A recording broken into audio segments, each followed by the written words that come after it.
ఉషస్తి ఉపనిషత్ కథ. నిర్వహణ శ్రీ రొక్కం కామేశ్వరరావు. రేడియో నాటకీకరణ శ్రీమతి పివి శేషారత్నం. వినండి ఉపనిషత్ కథ ఉషస్తి. ఉషస్తి సామవేదాంతమైన చాంద్యోగ్యోపనిషత్తులోని కథ. ఆకలితో ఉన్న వ్యక్తి తన ప్రాణం నిలుపుకునేందుకు ఇతరులు ఎంగిలి చేసిన పదార్థాన్ని తిన్నా అపరాధం కాదు. కానీ అదే వ్యక్తి ఆకలి తీరిన పిమ్మట ఎంగిలి నీటిని కూడా స్వీకరిస్తే ఉచ్ఛిష్టపాన దోషం అంటుతుందని ఆహారదానం చేసిన మావటివానికి వివరిస్తాడు ఉషస్తి అనే వేద విద్యా పారంగతుడు.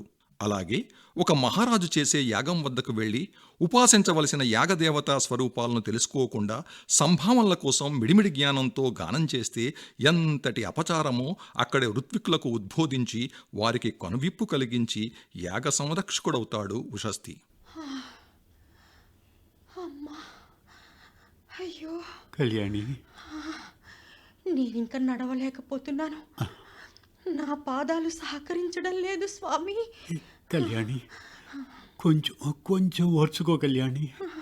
అదిగో ఆ కనిపించే అశ్వత్థ వృక్షం వద్దకు పోదాం రా. ఇక్కడ విశ్రమిద్దాం. అమ్మయ్యా, ఇలా కూర్చో కళ్యాణి. అమ్మా,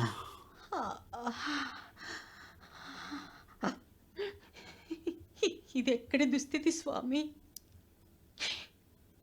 అయ్యో అయ్యో, మీ పాదాలలో ఎన్ని ముళ్ళు గుచ్చుకుపోయాయో. అయ్యో కళ్యాణి.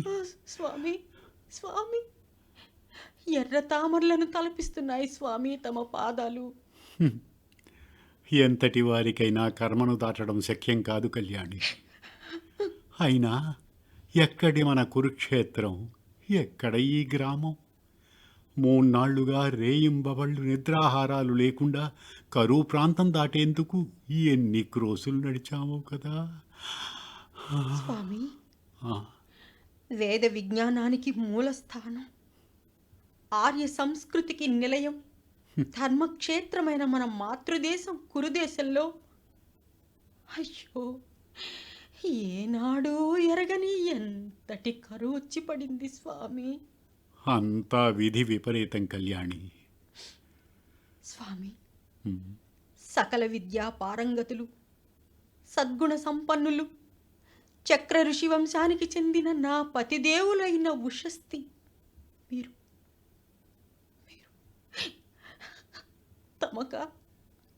తమకా ఈ దురవస్థ. నా గుండె తరుక్కుపోతోంది స్వామి. పిచ్చిదానా, కష్టకాలం దాపురించినప్పుడు ఎలాంటి వారికైనా తిప్పలు తప్పవు. అయినా దురవస్థ మనకొక్కరికేనా? కురుదేశం యావత్తూ గొడగళ్ల వర్షం కురిసింది. కరువు విలయ తాండవం చేసింది. ఆకలి తప్పుల్లో ఎందరో ప్రాణాలు వదిలారు. దారి పొడవునా ఎన్ని మృతదేహాలు చూశావుగా.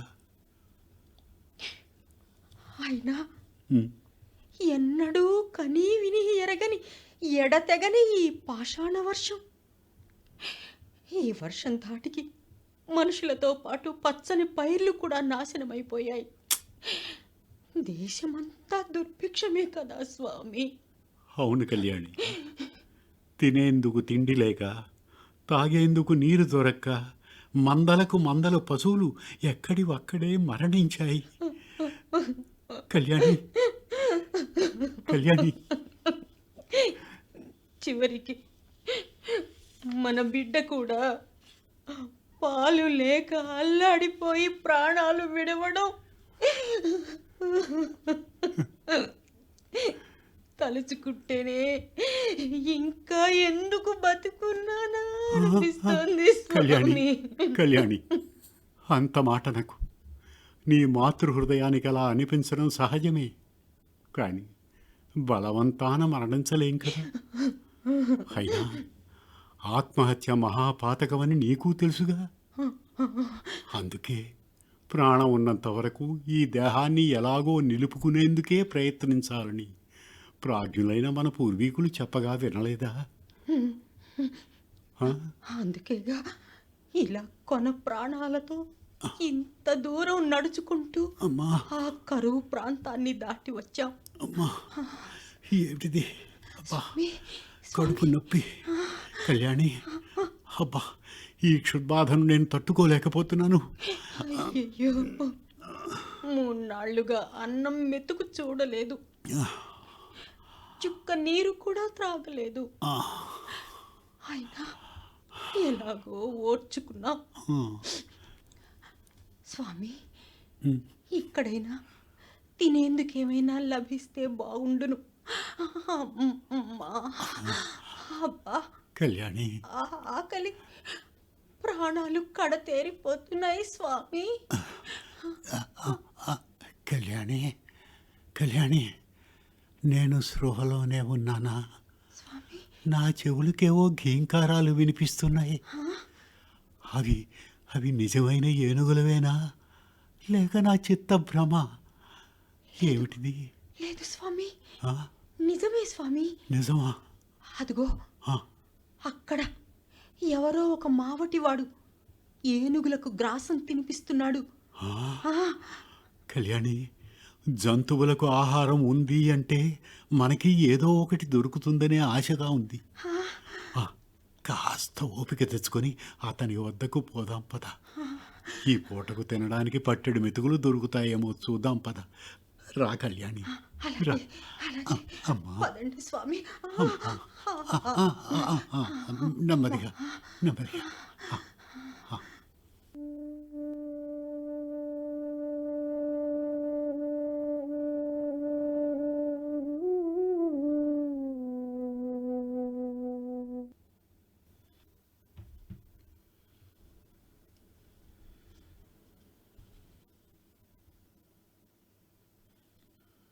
అమ్మయ్యా, రాజుగారి ఏనుగులన్నిటినీ ముద్దు చేసి ఆహారం తినిపించేసరికి నా తల ప్రాణం తోక్కి వచ్చింది.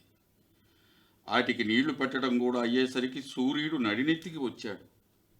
అబ్బా, కడుపులో కరకరలాడిపోతుందే. పనిలోకి వచ్చే ముందు పొద్దుటే అవ్వ ఇచ్చిన గంజి ఎప్పుడో హరించుకుపోయింది. ఇంకా ఆత్మారాముడికి ఏదైనా పడేయకపోతే ఈ ప్రాణం హరీమంటుంది. ఇదిగో అవ్వ ఇచ్చిన ఉడికించిన అలసందలను ఈ దొప్పలో పెట్టుకొని తింటాను. ఆహా ఆహా, మా అవ్వ చెయ్యే చెయ్యి, ఏం వండినా పసందుగానే ఉంటుంది. ఎంత రుచిగా ఉన్నాయి ఇవి. అది అలసందల రుచి కాదు నాయన, ఆకలి ఇచ్చిన రుచి. అది నిజమేలేండి.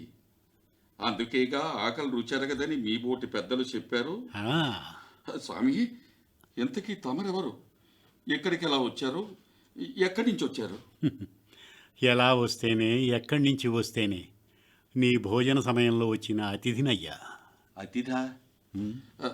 దండాలు స్వామి, తమరు పెద్దలు, నేను పేదోడిని. మీ బోటి వాళ్లకు నేనేం పెట్టగలను స్వామి? అలా అనకు.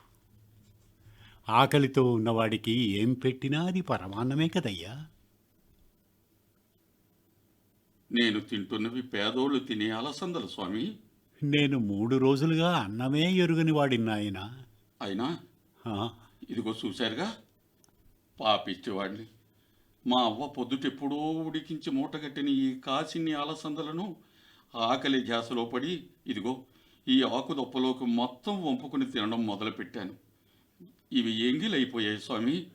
మహానుభావులైన మీకు వీటిని పెడితే నాకు ఘోరమైన పాపం చుట్టుకుంటుంది. అలా కాదు నాయన, ఆకలితో నేను మరణించినా నీకు పాపమే. అంతకంటే ఎంగిలివైనా ఆ అలసందలు ఇచ్చావంటే నా ప్రాణం నిలబెట్టిన పుణ్యమైనా నీకు దక్కుతుంది.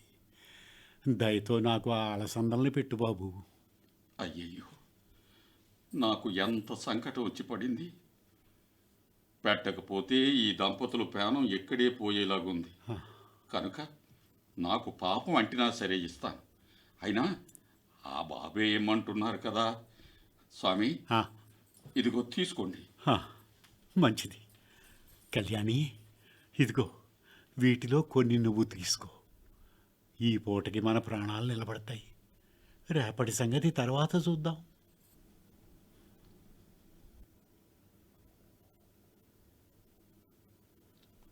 నేను స్త్రీని, ఆకలికి ఓర్చుకోగలను. కనుక ఈ అలసందలను రేపటికి నా పతిదేవుని కోసం ఈ కొంగును మూటకట్టి దాస్తాను. ఈ కొంగును మూటకట్టి దాస్తాను. అమ్మా, అమ్మయ్యా, నీకు శుభం కలుగుతుంది నాయన. అన్నార్తినై వచ్చిన నా ప్రాణం నిలబెట్టావు. ఈ అలసందలు తిన్నాక నీళ్లు తాగకపోతే దాహంగా ఉంటుంది స్వామి. ఇదిగో నా పాత్రలోని నీళ్లు తాగండి. ఆహా, వద్దు నాయన. ఈ నీరు నువ్విచ్చే ఎంగిలి పాత్రలోది కాబట్టి నాకు ఉచ్ఛిష్టపాన దోషం అంటుకుంటుంది. తమరి మాటలు చిత్రంగా ఉన్నాయి స్వామి. ఏమి? నా ఎంగిలి పాత్రలో నీరు తాగితేనే తమకు దోషం అంటుతుందంటున్నారు. మరి ఇందాక నా ఎంగిలి పాత్రలో అలసందలు తిన్నారు కదా, అది మాత్రం ఎంగిలి తిన్న దోషం కాదా? అవి తిని ఉండకపోతే నా ప్రాణాలు నిలిచేవే కాదు. ప్రాణాలు నిలుపుకోవలసిన ఆపద సమయంలో ఉచ్ఛిష్ట దోషం అంటదు కాబట్టి తిన్నాను. కానీ నీరు అనేది ఎక్కడైనా తేలిగ్గా లభిస్తుంది కాబట్టి ఈ ఎంగిలి నీళ్లు నేను తాగితే దోషమే నాయనా. మహానుభావులు, తమరికి తెలవందేముంటుందండి. స్వామి, తమరేమీ అనుకోకపోతే ఓ మాట చెప్తాను. తప్పకుండా చెప్పు నాయన. నువ్వు నా ప్రాణదాతవు. ఏమి చెప్పినా వింటాను. మరేం లేదు స్వామి. మా రాజుగారు ఇక్కడికి ఓ కోసు దూరంలో రేపటి కాడ్నుంచి ఓ పెద్ద యాగం చేస్తున్నారు. తమ బోటి పండితులు ఆడకపోతే బోళ్ళు దక్షిణలు వస్తాయి కదా అని. ఆహా, ఆహా, నువ్వెంతో ఉత్తముడవు నాయన. మంచి సలహా చెప్పావు. అలాగే రాజుగారి యాగం దగ్గరకు వెళతాను. మాకు కొంతకాలం తిండికి లోటు ఉండదు. మరి నేను వస్తాను బాబయ్య. బాబు, ఆ, తమరు ఈ రోజుకి ఇదిగో ఈ గుడారంలో విశ్రాంతి తీసుకోండి. నాకు సెలవు ఇప్పించండి బాబయ్య. మంచిది. ఈ రోజుకి మాకు ఆశ్రయం కూడా ఇచ్చావు. నీకు శుభం కలుగుతుంది. వెళ్ళిరా నాయనా.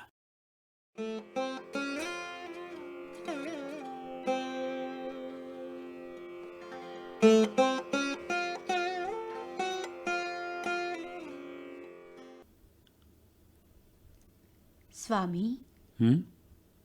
స్వామి, ఏం కళ్యాణి?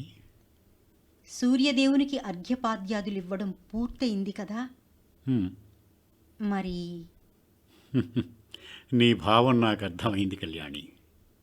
నిన్న మావటి వానితో చెప్పినట్టు ఈరోజు రాజుగారి యాగస్థలానికి ఇంకా బయలుదేరలేదు. ఎందుకనేనా? అవును స్వామి. ఆ భగవంతుని దయ వల్ల తమ వంటి వేద విద్యా విశారదుని ఆ మహారాజు ఋత్విక్కుగా తీసుకుంటే మనకి ఆకలి బాధ ఉండదు కదా. అవును కళ్యాణి. కానీ కష్ట సుఖాల్లో పాలు పంచుకునే మీ అర్ధాంగిని సందేహం ఎందుకు స్వామి? యాగానికి వెళ్తే మన కష్టాలు గట్టెక్కుతాయని తెలుసు. కానీ కొన్ని రోజులు నిరాహారిగా ఉండడం వలన నా శరీరం ఎలా శుష్కించిపోయిందో చూశావుగా. అవును స్వామి. నిన్న రాత్రంతా బక్క చిక్కిన మీ దేహాన్ని చూసి నిద్ర రాక కన్నీరు కారుస్తూ ఎప్పుడు తెల్లవారుతుందా అని ఎదురు చూస్తూనే ఉన్నాను. నిన్న ఆ మావటివాడు దయతో ఆహారం ఇవ్వబట్టి ఈ రోజుకు ప్రాణాలతో ఉన్నాము. అందుకే కళ్యాణి, నాకు నడిచేందుకు అస్సలు సత్తువలేదు. కొంచెంగానైనా ఆహారం దొరికితే తిని రాజుగారి యాగస్థలం వరకు నడిచి వెళ్ళగలుగుతాను. ఇంకా అక్కడికి వెళ్ళాక నాకే సందేహం లేదు. నా పాండిత్యంతో మహారాజును తప్పక మెప్పించగలను. ఒకసారి ఋత్విక్కునైతే నాకు దక్షిణ లభిస్తుంది, మన కరువు తీరిపోతుంది. కానీ ఇప్పుడు ఆహారం ఎక్కడి నుంచి వస్తుంది? ఈరోజు లేచిన దాది అదే చింత. చింతించకండి స్వామి. ఇవిగో ఇవి స్వీకరించండి. కళ్యాణి, కళ్యాణి, ఇవి ఇవి నిన్న ప్రాణం నిలుపుకునేందుకు మావటివాడు నాకిచ్చిన అలసందలలో నీకిచ్చినవి కదూ. అయితే నిన్నంతా నువ్వు నిరాహారిగానే ఉన్నావా? స్వామి, ఆ? నిన్నటి నుండి ఆ లలితా పరాంబికామాత దీక్షను పూనాను. ఆ? అందుకే ఉపవాసం ఉన్నాను. రేపటితో దీక్ష ముగుస్తుంది. అందుకే ఈరోజు మీరీ అలసందలను స్వీకరించి యాగస్థలానికి వెళ్ళండి. కళ్యాణి, నువ్వెంతటి సహనశీలివో పతిసేవా పరాయణురాలివో నాకు తెలుసు. ఈరోజు నా ఆకలి తీర్చడం కోసమే ఈ దీక్ష పూనావని కూడా అర్థమైంది. సరే, ఆ దేవి దయ వల్ల మన కష్టాలు తీరిపోతాయిలే. ఏవి ఆ అలసందలు? ఇటీ. ఇవిగో స్వామి. స్వామి, ఆ, నిన్న ఆ మావటివాడు వెళ్ళిపోతూ ఏనుగులకు పెట్టేందుకు తెచ్చిన కదళీ ఫలాలలో ఆ. పక్వం కాలేదని మిగిలిపోయిన ఈ పండును నాకిచ్చి వెళ్ళాడు. ఉదయానికి అది పక్వమై ఉంది. ఈ కదళీ ఫలాన్ని కూడా స్వీకరించండి స్వామి. ఆహా, నిన్ను అర్ధాంగిగా పొందడం ఈ ఉషస్తి పూర్వజన్మ సుకృతమే కళ్యాణి. ధన్యురాల్ని స్వామి. హ, పొగడ్తలు మాని ఆ, శీఘ్రమే బయలుదేరి అభీష్ట సిద్ధితో తిరిగి రండి స్వామి. సరే.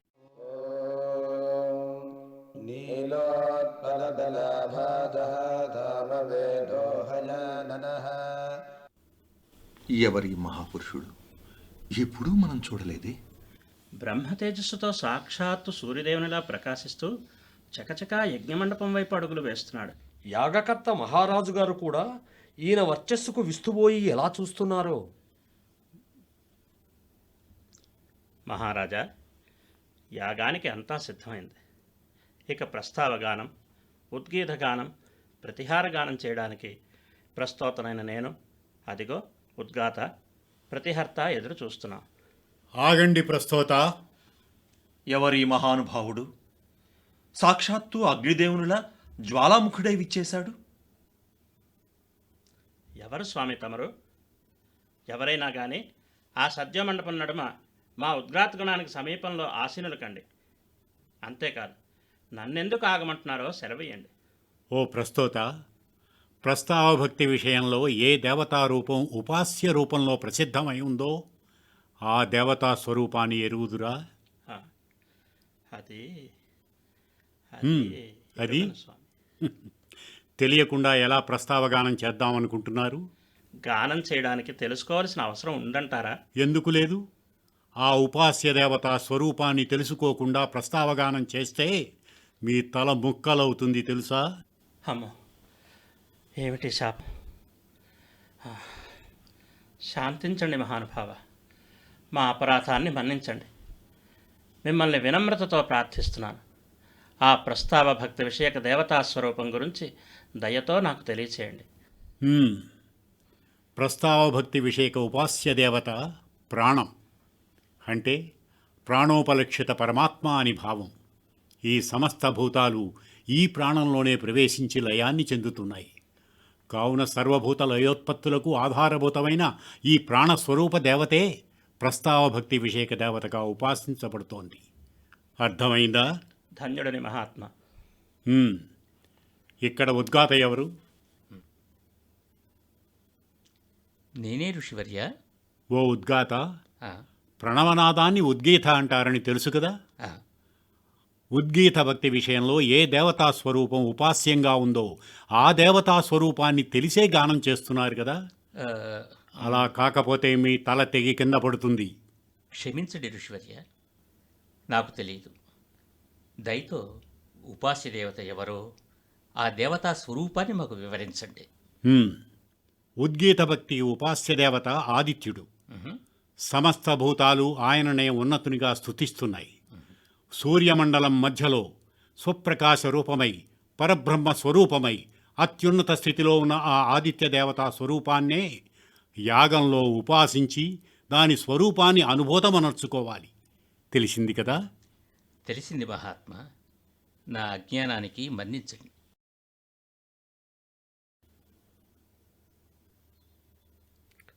స్వామి, తమరెవరో గాని సామాన్యుల వలె తోచడం లేదు స్వామి. నాకు కూడా ప్రతిహార భక్తి విషయంలో అధిష్టాన దేవత ఎవరో తెలియదు. ఆ, తెలియక గానం చేస్తే నా తల వ్రక్కలవుతుందని శాపం ఇవ్వకుండా ఆ స్వరూపాన్ని నాకు వివరించి నన్ను ధన్యుణ్ణి చేయండి స్వామి. నీ వినమ్రతకు ప్రసన్నుడనయ్యాను ప్రతిహార్త. ప్రతిహార భక్తి విషయక దేవత అన్నం.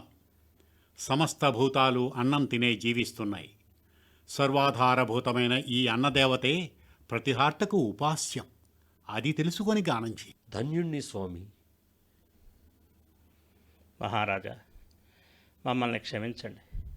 ఈ మహానుభావుని రాక వలన మా అపరాధాన్ని తెలుసుకోగలిగాం. లేకపోతే చాలా అపచారమే జరిగేది. పూజనీయ, తమరెవరు?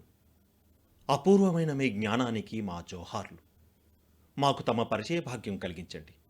మహారాజా, మాది కురుదేశం. నా పేరు ఉషస్థి.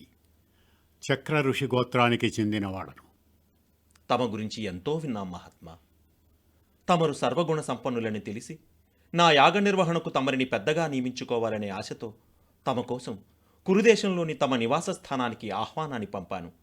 కానీ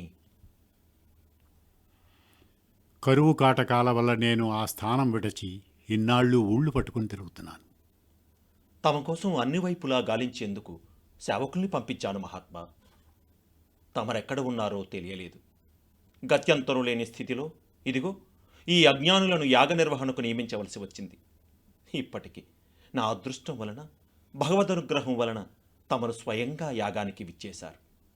పరిపూర్ణ జ్ఞానులైన తమరే నా యజ్ఞానికి ప్రధాన ఋత్విక్కుగా ఉండి సమస్త కార్యాలను నిర్విఘ్నంగా జరిపించవలసిందిగా భక్తి వినమ్రతలతో తమరిని ప్రార్థిస్తున్నాను. కరుణించి నా విన్నపాన్ని మన్నించండి. అవశ్యం మహారాజా, అలాగే జరుగుతుంది. కానీ ఈ ఋత్విజులను తొలగించవద్దు. కానీ వీరికి ఇతరుల భుక్తి పడగొట్టడం నా అభిమతం ఎన్నటికీ కాదు మహారాజా. జ్ఞానోదయమైన ఈ ఋత్విజులను తమ తమ విధులను నిర్వర్తించనీయండి. మీ అభిమతం ప్రకారం నేను వీరందరికీ పెద్దగా ఉంటాను కాబట్టి వారికి ఎటువంటి దోషం కలుగదు. వారికి ఇవ్వవలసిన దక్షిణలు వారికి ఇప్పించే ఏర్పాటు చేయండి. అలాగే కానివ్వండి ఋషివర్య. తమరెంత దయామయులు స్వామి. మా అపరాధాలను మన్నించారు. మహారాజా, ఇంకా ఈ యాగం విషయంలో మీకు ఎలాంటి చింత అవసరం లేదు. సశాస్త్రీయంగా సమగ్రంగా నేను యాగాన్ని పూర్తి చేయించిన పిదప పూర్ణాహుతి చేస్తాను. యాగఫలం మీకు తప్పక దక్కుతుంది. ధన్యోస్మి మహాత్మా, ధన్యోస్మి. తమ వంటి వేద విధుల సహకారాన్ని పొందిన నేను అదృష్టవంతుడను.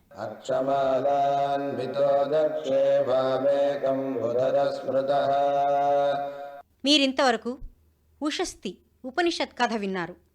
రేడియో నాటకీకరణ శ్రీమతి పివి శేషారత్నం. నిర్వహణ శ్రీ రొక్కం కామేశ్వరరావు. ఇందులో పాత్రలు, పాత్రధారులు: ఉషస్థి శ్రీ వంకాయల సత్యనారాయణమూర్తి, ఉషస్థి భార్య శ్రీమతి కె విజయలక్ష్మి, మావటివాడు శ్రీ బగాది అచ్చెన్నాయుడు, ప్రస్తోత శ్రీ ఎం నారాయణమూర్తి, ఉద్గాత డాక్టర్ రామవరపు శరత్ బాబు, ప్రతిహార్త ప్రొఫెసర్ రామ్ ప్రసాద్ ఆదిభట్ల, మహారాజు శ్రీ ఐకే త్రినాథరావు, వీణా సహకారం రామవరపు మాధురీదేవి.